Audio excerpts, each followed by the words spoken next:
A rally held in front of Queen's Park calls out a piece of legislation they fear would permit police services to participate in school programs, just as most students get ready to return to the classroom next week.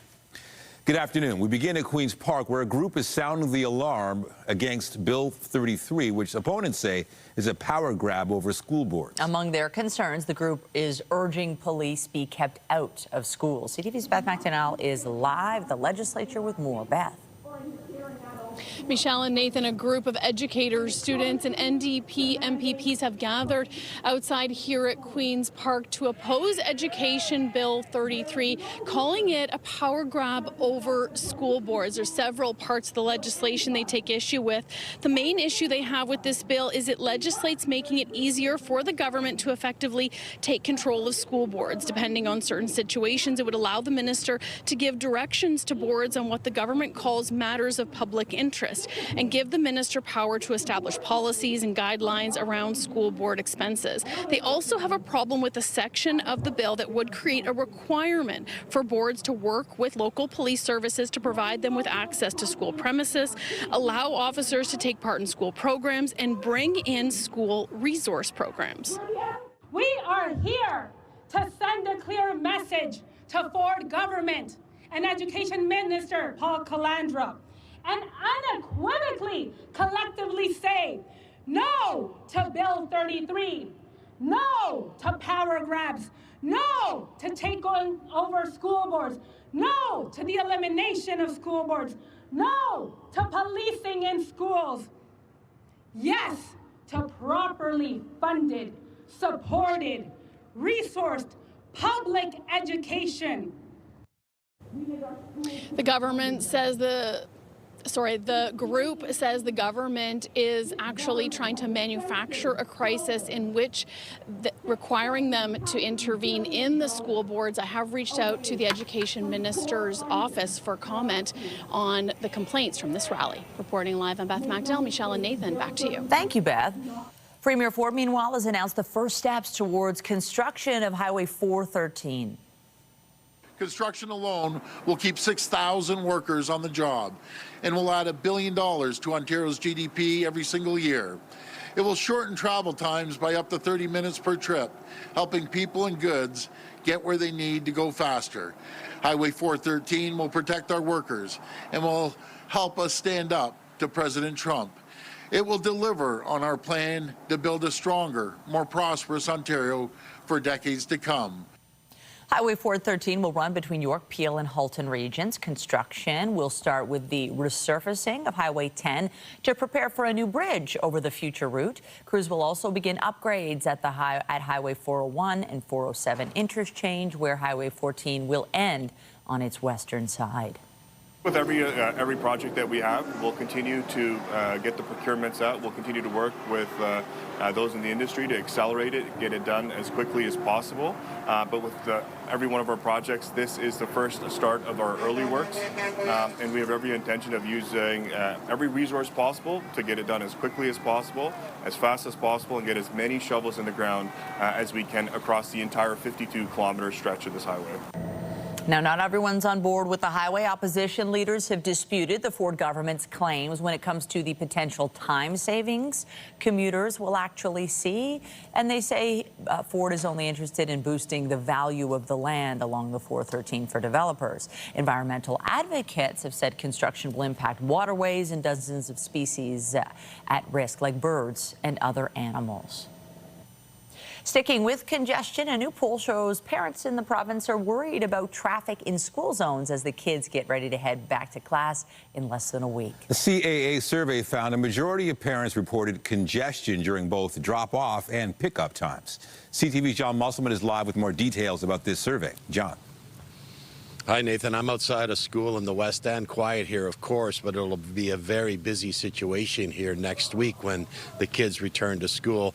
We'll just show you some video now. The kids go back next Tuesday, and what this study is actually talking about is congestion around school drop-off areas. Now, what this survey found is that people are not only speeding in these school zones, there's distracted driving, there's double parking, and it's leading to a lot of safety concerns from parents. And the survey found that, almost as high as 83% of parents feel that these can be unsafe areas, and they want speeds reduced in areas like around schools down to 30 kilometers an hour, maybe more speed cameras as well. We did have a chance to speak to a representative with the CEA about the survey. Here's what she told us. Yeah, so this is a report that we actually do every year to really understand the different behaviors in the school zones. What are parents seeing and how are they feeling in terms of that overall safety perception? And what we're seeing is that congestion is on the rise. More and more parents are choosing to drive their kids to school. And so we're asking everyone, we've been out of routine. Let's all do our best and plan ahead so we don't make any poor decisions while we're on the road. And an example on this street, the speed is 40 kilometers an hour, and they would want to drop down to about 30 in school zones just like this. Reporting live, I'm John Muswell. I'll send it back to you. Thank you, John. Paramedics transported 3 patients to hospital this morning after a crash in the city's northeast. This was the scene at Victoria Park in Steeles. Take a look. You can see a vehicle flipped upside down in the middle of the intersection. Police say there was a 2-vehicle collision at around 10:20 this morning.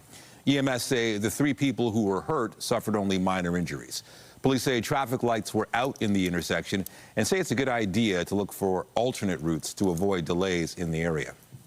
And the recovery operation continues today for a man who disappeared after falling off a rented jet ski near Bluffers Park. The man fell into the lake at around 9:15 Sunday night. Police say he and a woman were on the jet ski and neither of them knew how to swim. The man wasn't wearing a life jacket when he went into the water. The woman was wearing a life jacket, and she was able to call for help. Move-in day has been delayed for hundreds of U of T students expecting to settle into their new residence this week. Officials say construction crews had been working around the clock to get the new Oak House residence on Spadina, south of Bloor, ready for the students to move in on August 23rd. But an inspection on the 22nd revealed more work needed to be done. Oak House is now due to be open about a week behind schedule, which pushed the opening forward to this coming weekend. In the meantime, students are staying at one of 2 other residences until Oak House is ready. A new report shows home sales in the GTA were stuck at lows that have not been seen in decades last month. Only 359 properties changed hands in July, according to the Building Industry and Land Development Association. That's down from 48% the same month last year and 82% below the 10-year average. The association says new home sales in the region remain exceedingly low and have eclipsed the downturn seen in the 1990s. It's calling for government intervention to address factors that are stalling out new supply.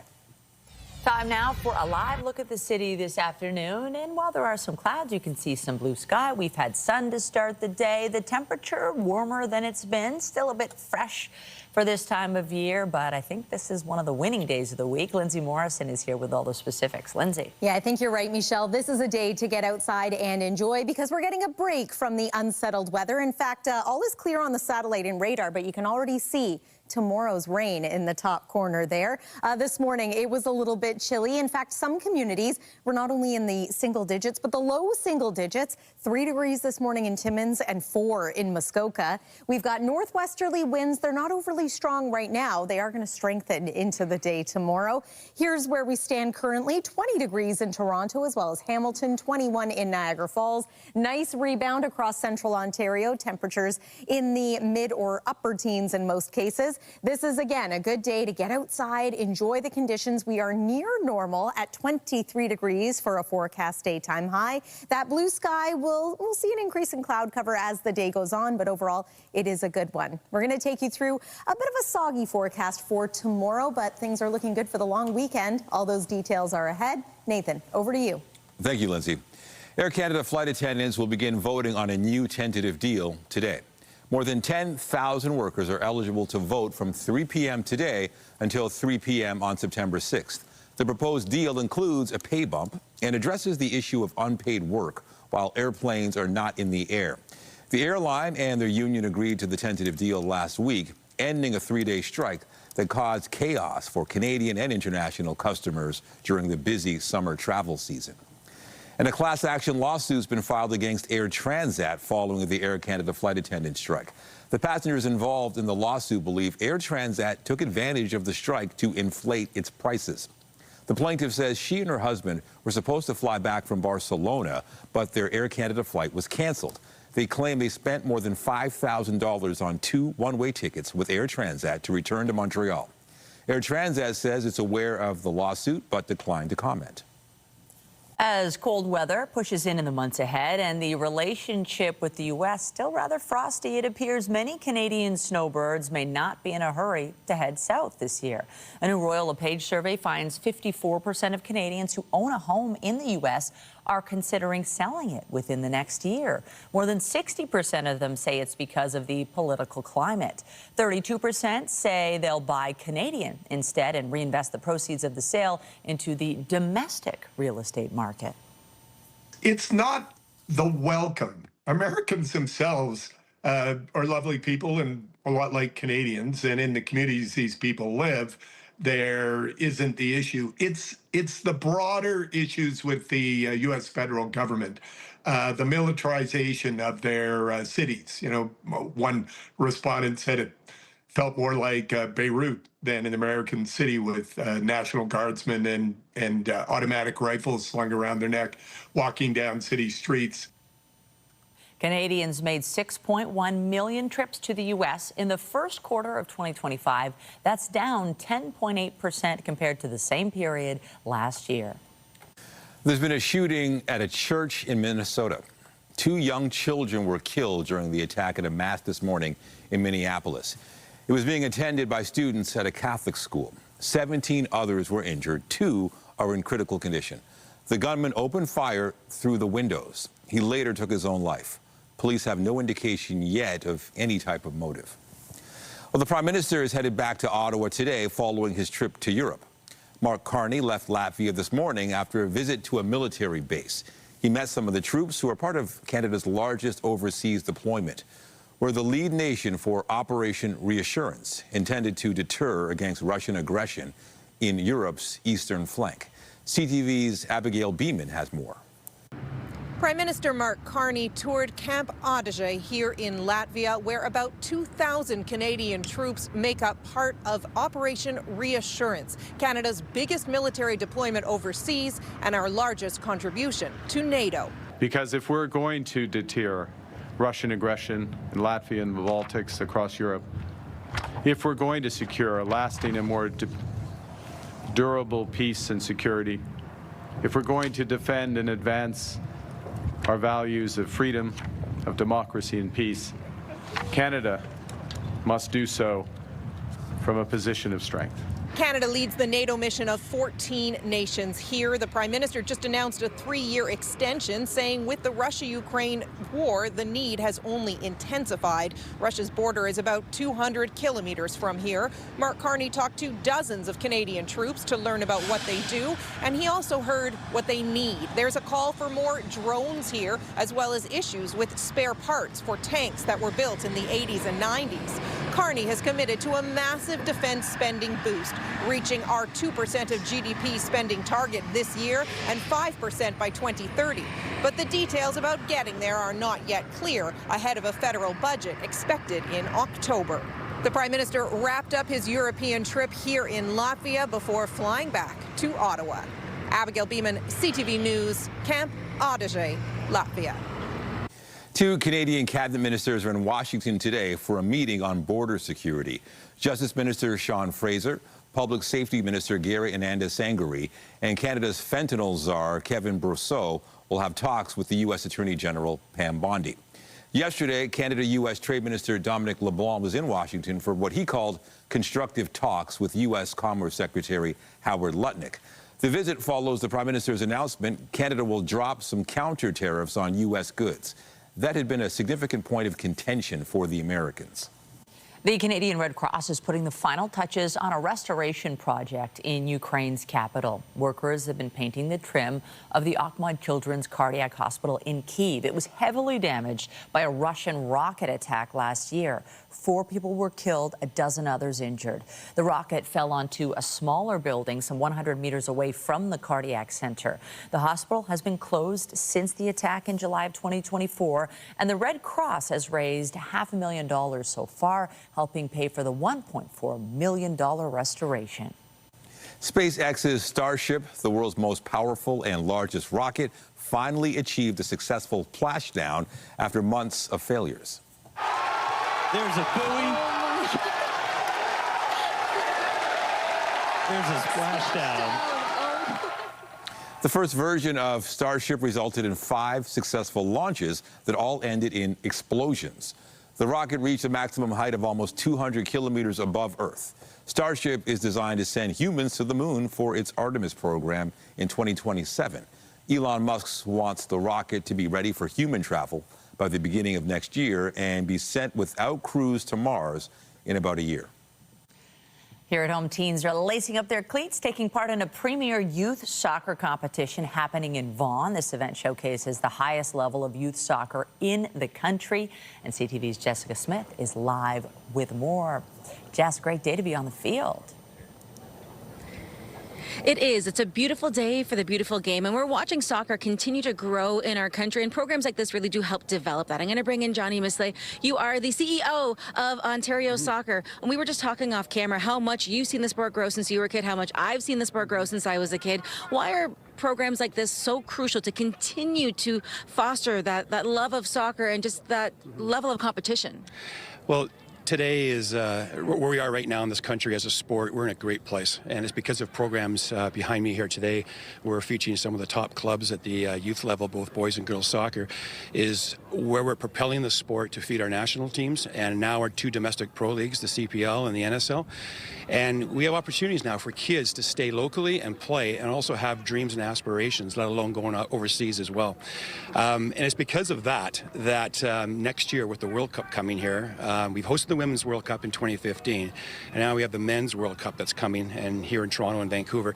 It's going to go to a whole new level, and we need to keep capitalizing on this momentum. That's going to be a generational opportunity. So we're in a great place, and kids out here with goals and dreams, they have places to play now, and even locally, which we haven't had for the last 10, 15 years. It makes such a difference when you have that ability to foster those skill sets at home. What's the reaction been from these teams so far? You've got kids from 4 different provinces making their way through, but you want to continue to see this grow to different provinces. Maybe we can't have a singular team from the Northwest Territories, but we can get, all of our communities to the far north together, our communities in the East Coast. How do we continue to grow this game? Well, first off, having the players travel across the country from Quebec, from British Columbia, from Alberta, and obviously locally here in Ontario, it provides a tremendous athletic opportunity, but also from a holistic standpoint, for them to grow and travel and start to understand different cultures. It's fantastic to see that. That's most important. We forget about sport is about growing people and then also performance on the pitch, at this level at least. Other parts of the country that don't have standards-based programs like the one here, we just finished having the Canada Games in Newfoundland, where we had all the provinces and territories participating there, and that allows the national participation of the sport at other levels as well, not to mention other Canadian championships that we have for different modalities of the sport as well. I feel like it's one of those things where soccer really does unite the country, and we've seen the Canadian game grow on so many different levels. What's your hope after today? What's next for these kids? Do they go back to league play? Are there another tournament? What's next? Well, they take their lessons from an event like this, which is very unique, back to their clubs. They finish off their seasons later this fall, and that's a growth experience for them. And then we have a lot of scouts that are going to be here, scouting from colleges, universities, as well as the professional ranks. And these are players that will also be invited to trials and have opportunities to get on their list to hopefully one day play for those teams as well. And it's nice to say that we can say that with 2 domestic pro leagues now in our country, which is actually shows how great where we're at with the sport. And I must mention that the growth of our sport and success of our sport has even got the attention of FIFA, who's the parent of our global football family. And when you grab the attention of FIFA of some of the good things we're doing, especially at the grassroots, that says a lot about our modernization of the sport. It is so exciting, and I feel like we can say after today that we saw some future superstars making their way through. It is so much fun. There's more going on over the next couple of days. Johnny, thank you so much. I'm going to send things back inside to Lindsay. It's a great day to be outside. Oh, enjoy it, Jess. Great looking conditions. You know, it's not too hot out there today, but it's also not as cool as it was Monday and Tuesday. Here's a look at our forecast daytime highs into the 20s, even mid-20s in some cases, and close to seasonal. Our average daytime high at this point in the month of August is 24 degrees. Yesterday, we barely made it to 21. And, you know, there isn't a huge warm-up in store, but gradually conditions are going to feel a little more comfortable over the long weekend after a chilly end to the week. So coming up, we're going to talk about tomorrow's rain and Friday's shot of cool air. That's after the break. Stay with us. When you see it happen, send it to CTV News. Text 10400 from your screen to ours. All right, this is the last week for most kids on summer vacation, and today might be the best day of the week. I forced my kids outside today. I'm like, they don't have camp this week. It's like, you enjoy. Tomorrow's looking a bit rainy, and you have to enjoy all of the good days that we get. And there are quite a few this week. It's just kind of spread out. It's so true. You know, the weekend looks pretty good. I'm very happy to share that. That's a little tease of what's coming up in the 7-day forecast. But yeah, we have to get through a chilly day on Friday, a rainy day tomorrow, and today is a nice one. Maybe it's not quite as hot as many of the days we've experienced so far this summer, but it's comfortable. And while we could see a bit of an increase in cloud cover later on, we have a beautiful blue sky in most areas still right now. Weather is brought to you by the Presler Law Firm. Injury lawyers, you don't pay unless they win. Let's talk about first thing this morning. It was a bit of a cool start to the day in Toronto. Our low overnight, technically into early this morning, was about 11 degrees. But as mentioned, some communities, many communities, in fact, were in the single digits. In northern parts of Ontario, a couple of neighborhoods even slipped below that freezing mark. So perhaps a sign of things to come. We are looking a little bit warmer as we progress through the next 7 days, with maybe even some summertime heat arriving just in time for the kids to go back to school. But we'll talk about that in a moment. Here is the satellite and radar. I am starting to see just a little bit of cloud bubbling up around the GTA, but this is fair weather cloudiness for today. We're not anticipating any rain. There's tomorrow's weather maker. So this low is going to sink south, and with it, we are expecting showers, maybe periods of light rain, and also the risk of a thunderstorm. It's also going to be a particularly windy day tomorrow with gusts around 50 kilometers per hour. So there's our increase in cloud cover into this evening, still pleasant. Into tomorrow, the wet weather, it looks like it's going to now arrive a little bit earlier than it looked yesterday. So prepare for umbrellas in the morning, and then through midday and into the afternoon, we're still looking unsettled, but hopefully by the evening, we'll start to see some pockets of sunshine. So it's not a complete washout of a day, but it looks like the lawn and garden will get a little bit of a soaking. Friday, chance of showers still, but generally drier, and hopefully a return to some sunshine through the day as well.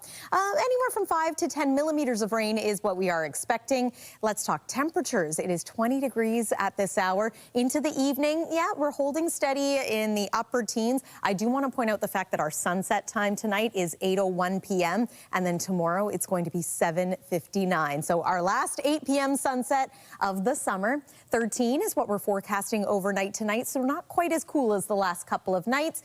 And again, wet weather for tomorrow, which I think is going to be great for lawns and gardens, of course. And then the 7-day forecast. Let's talk about Saturday and Sunday. Lots of sunshine, temperature climbing to seasonal at around 24 degrees. Labor Day looks great. There's the first day of school for many on Tuesday with the high around 25. Feeling warmer than that. That's your forecast for now. I'll send it back over to you. All right, thank you, Lindsay. Well, it may sound nuts, but researchers are using literal nuts to generate green energy. A team from the University of Waterloo creating electricity using discarded walnut shells and drops of water. CTV's Spencer Turcott has the story. You could say University of Waterloo researchers are going nuts for green energy. Cheers. Cheers to the future energy. Inspiration for a new way to harvest it struck during snack time. I was eating hazelnut once in my home, and I saw the nut structure. Something came in my mind, so we can utilize this nutshell structure to harvest energy. Sounds nutty, right? But where most people see dips and divots inside a nut, Nazmul Hossain saw the complex networks of pores as a travel system for electricity. They sampled many nuts and found they could get the most wattage from walnuts. And the good thing is it's like agricultural waste. So we are just throwing it out. We don't utilize it. The discovery comes at a time when industries are struggling to find renewable energy sources. So how does it work? In a nutshell, they use this device known as a water-induced electrical generator. As the water is going through the holes, it generates electricity, as we can see in the monitor there. By connecting the device to discarded walnut shells, it uses the water that flows through the nutshell structure, and as it moves, it transports electrically charged ions through the wires, which interact with the surface of the shells to create a charge imbalance that generates electricity. So this one currently can easily turn on a calculator. However long it takes for the water to evaporate is how long it can send an electrical current. The team is now looking ahead to see how they can power more devices. I hope I can utilize this for even further electronic devices like the smartwatch or more small biomedical devices. We can even wrap it in our hand just behind the smartwatch. So it can be used like hair, and it can be banded with the smartwatch. So it seems they've cracked the code, using a food that powers our brains to instead power our devices. Spencer Turcott, CTV News, Waterloo. Still ahead, what once wasn't possible is now a reality. A high-tech gift allowing kids to move like never before. The story behind this new robotic device after the break. An Ontario man is speaking out after his wife died from sepsis after giving birth in hospital. He is accusing staff of failing to intervene in time to save her life. CTV's Adrian Gabriel reports. On the wall inside the Sadu family home, a photo of a loving mother is lined with sticky notes. Love letters from a 7-year-old and 6-year-old daughter who still think their mother might come home. Sometimes they start preparing for her arrival. On June 19th, 40-year-old Ravinder Sidhu arrived here at Mississauga, Ontario's Credit Valley Hospital to deliver her third child. 4 days later, she was dead. The initial cause of death, organ failure due to a Group A strep infection. Her husband is accusing the hospital and its staff of gross negligence. We begged for help, which never arrived. Now I learned that sepsis is a race against time, but doctors never started the clock. Just 6 hours after the delivery of her newborn baby boy, Sidhu said she felt like she had hypothermia, struggling to speak. Her temperature spiked, as did her white blood cell count and heart rate. Withering in pain, for 2 days, her family says she was only given Advil and Tylenol. It wasn't until an infection appeared visible on her leg that she was taken to the ICU. By then, her husband says it was too late. By that point, she was already being eaten alive by the bacteria. In 2023, there were 4,600 cases of invasive Group A streptococcus in Canada, a 40% increase from 2019. When you see, those red flags, you have to intervene, right? And a lot of professionals are actually trained to deal with this, with these types of symptoms. Though patients are still dying. In February, CTV News sat down with a London, Ontario father whose wife also lost her life from the same deadly infection. How do you tell your 4-year-old girls that they're never going to see mommy again? Sidhu's family have filed these complaints with the Patient Ombudsman of Ontario and the College of Physicians and Surgeons. I really hope that it will be a catalyst of change. What will you tell your 3 children about their mother one day? Your mother was a fighter. Have strength like your mother. Never give up. We've asked the hospital if they've launched a review into the specific standard of care given to Ravinder Sidhu. In an email late this afternoon, Credit Valley would only say that a thorough review is part of their standard practice, led by clinical experts. Adrian Gabriel, CTV News, Mississauga, Ontario.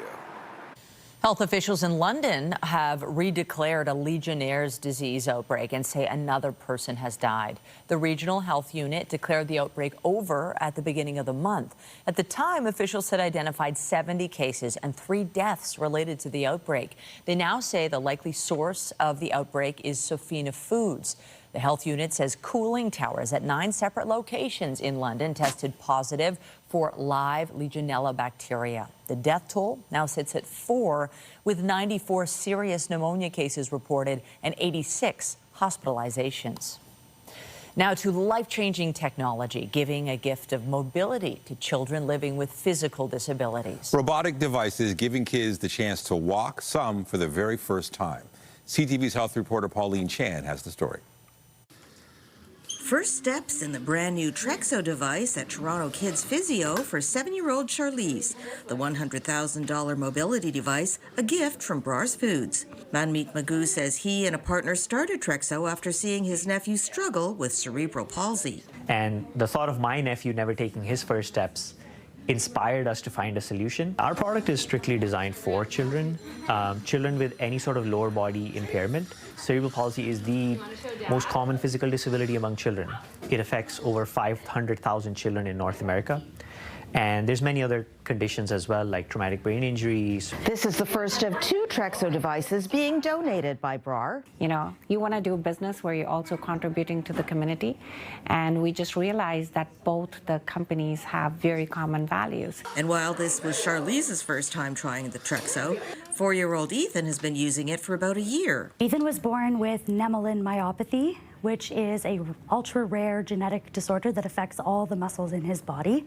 And so he is unable to breathe effectively on his own. He's unable to move himself. Mom Toba Cooper says a donation like this Trexo is invaluable for families like Ethan's. They are quite expensive. For that piece of equipment like that to be available in a clinic where Ethan has familiar therapists, is comfortable and feels safe, means he can get up and walk around once a week when he otherwise literally wouldn't be able to. You can do it. You can do it. Whoa. Pauline Chan, CTV News. Researchers say we need to learn more about what kind of performance-enhancing drugs or supplements kids are using when they work out or play sports. 17% of more than 800 Canadian pediatric specialists surveyed say they saw young people who needed medical attention because of dietary supplements or performance drugs over the previous year. The majority of cases were boys, and more than half were between 13 and 15 years old. Experts say the use of legal performance-enhancing supplements such as whey protein and creatine, as well as illegal drugs such as anabolic steroids, have been on the rise among adolescents over the last several years. With students heading back to college and university, a new survey shows almost all of them are stressed about their finances. The Harris poll sampled around 200 incoming or current post-secondary students on behalf of TD. 92% say they're stressed about money, compared to the average of 65% across the general population.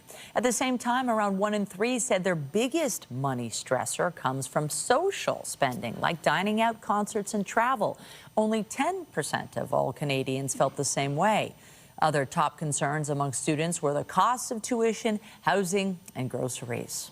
Meantime, a new report is highlighting just how tough the job market is for young people in this country. CIBC says the current youth unemployment rate is at a level that is usually only seen during recessions. Figures from Stats Canada show youth unemployment rose to 14.6% last month. CIBC says the youth jobless rate typically climbs about 4 percentage points during periods of weakness and has gained 5.5% since 2022. The report says AI and an uptick in non-permanent residents joining the labor force are contributing to this trend. If you're spending more days in the office and as a result more time in a car on a hybrid work schedule, or even working full-time in the office, you're not alone. Statistics Canada says the number of Canadians commuting to work rose for the 4th year in a row. Just over 77% of people now work outside the home, which is up slightly from last year. CTV's Carol Charles reports.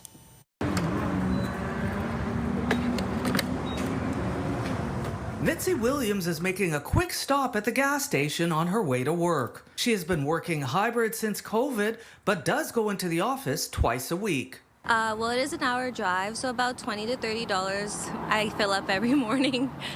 On top of the fact that I have to drop my kids to daycare, which is an extra 25 minutes further away, so yeah, $20 to $30. That's a lot. Meantime, at the Ajax GO station, a similar story. I like the mix. It's hybrid is great. I get to go in, socialize a bit, and then also have flexibility.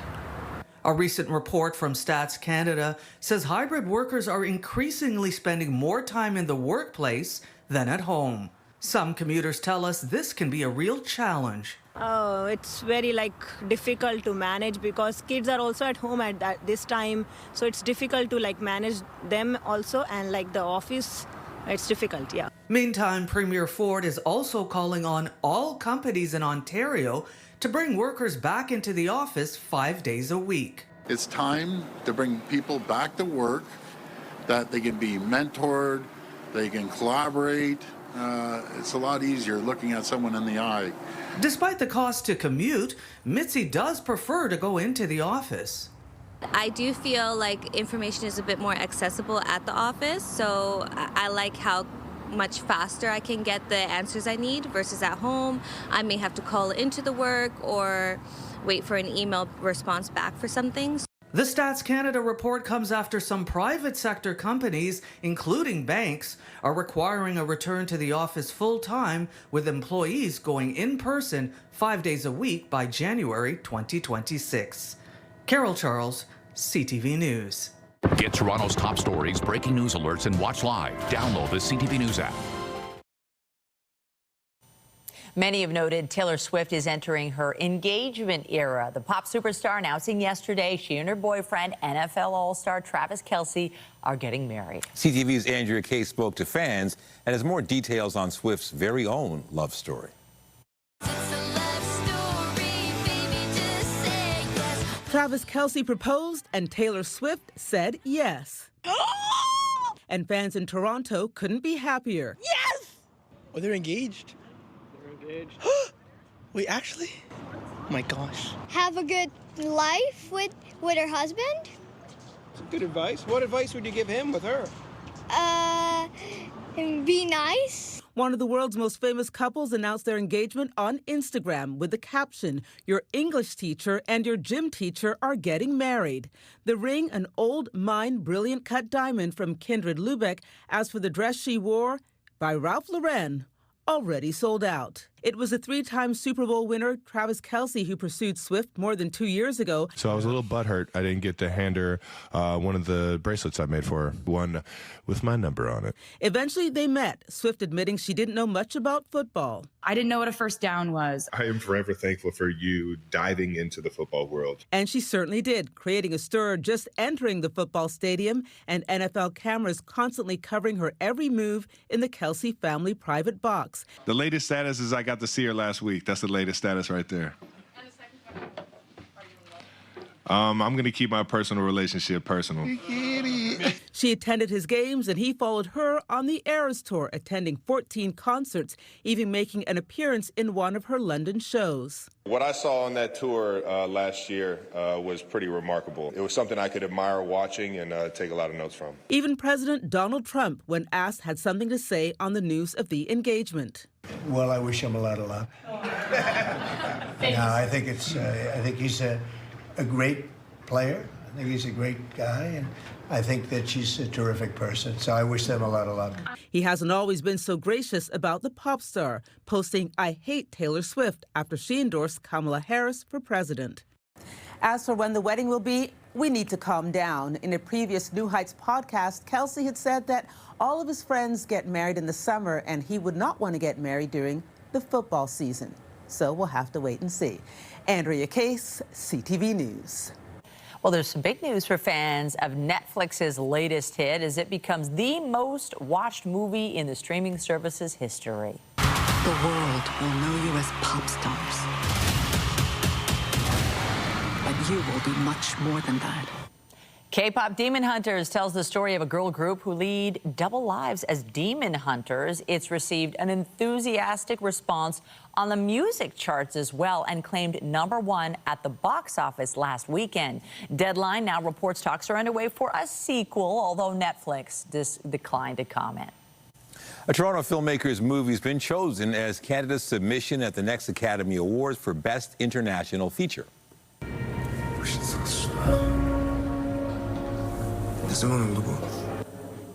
Telefilm says it selected The Things You Kill as its entry. The psychological thriller was created by Iranian-Canadian filmmaker Ali Reza Kademi. The Turkish-language film tells the story of a university professor haunted by questions about his mother's death. The Academy will announce its shortlist for the International Feature category in December. The Oscars take place March 15th. Cineplex has confirmed its theater on the Queensway isn't going anywhere. Over the past few years, there has been community concern around the future of this site and speculation that theater would be closing. A massive mixed-use development was approved by the city in June, but local residents launched a petition to save the theater from demolition. Cineplex has confirmed it's staying put. Cineplex does not own that property, but we do have a really good relationship with our landlord at that location, as we do with all of our locations. And so we do have a long-term lease that's in place with some options that allow us to renew for the longer term. So that's why, again, we wanted to really make sure that everyone recognized and heard from us that we are going to be there for the long term. A new banner installed outside the theater reads, "No end credits in sight. Your neighborhood theater for many years to come." Apple's getting ready for its biggest event of the year, where the tech giant's expected to unveil its newest iPhone. Apple's next product reveal is set for September 9th, and all eyes are on the expected debut of the iPhone 17, along with new smart watches and possibly other devices. Reports suggest Apple could unveil a super slim iPhone, sleeker than ever, but possibly sacrificing some battery life and camera features. To sports, the Blue Jays were looking for a second straight win when they continued their series with the Minnesota Twins last night. And a high drive to deep right center field. And it's carrying, and it's gone. The Twins took a 3-run lead in the top of the 9th after trailing 4-0 earlier in the game. The Jays ended up losing 7-5. The teams will wrap up their series tonight. First pitch is just after 7. A pair of golfers from Listowel and Mount Forest are getting ready to represent Canada at the Long Drive World Championships this fall in South Carolina. CTV's Scott Miller caught up with them on the driving range. Dave Ammerman and Ashton Nickel are not messing around when they hit the driving range. I'm aiming for 400 yards. That's what I'm striving to get to, and I will keep pushing until I get to it. But an average drive for me right now is in and around the 340 to 350 mark. Ammerman and Nickel will both be representing Canada at the Ultimate Long Drive World Championships this October in South Carolina. Nickel, who's been golfing since he was 10, has always been a big hitter off the tee, but just took part in his first long drive competition last year. Yeah, a couple buddies were just like, "Oh, wow, man, you can just crush that ball. You should do something with that." So I tried something, and here we are. While the long-hitting duo have invested in special drivers to help add distance off the tee, like most sports, getting better is about practice, practice, practice. A lot of speed training, getting your club speed faster, using, learning how to properly swing is the biggest thing that I've had to do in the last couple of years. So my swings, it's gone multiple times over from what it used to be, and so it's a lot of work, but it's rewarding. Nickel has added a rocking motion before he hits the ball to try and up his distance, which currently sits around with 315 yards off the tee. Just giving you some more leg power into that ball. Hip swing. Nickel says he's just happy to be one of the 39 members of Team Canada after just a year of competing, while Ammerman, also known as the Viking on tour, hopes to improve his standing from the last 3 World Championships as he works towards joining the professional long drive ranks in the next couple of years. I don't know if I'd call it a job. It's pretty expensive to travel around and do everything. Like, you got event entry fees, you got accommodations, travel, everything that comes with it. The pro level does pay out. Amateur level, there's no monetary prizes. It's pretty much just bragging rights and trophies and belts and stuff like that. The longest drive in the pro ranks is 577 yards, says Ammerman. He needs to hit 400 yards first and hopes to do that when he and Nickel represent Canada at the World Championships in 2 months' time. Near Mount Forest, Scott Miller, CTV News.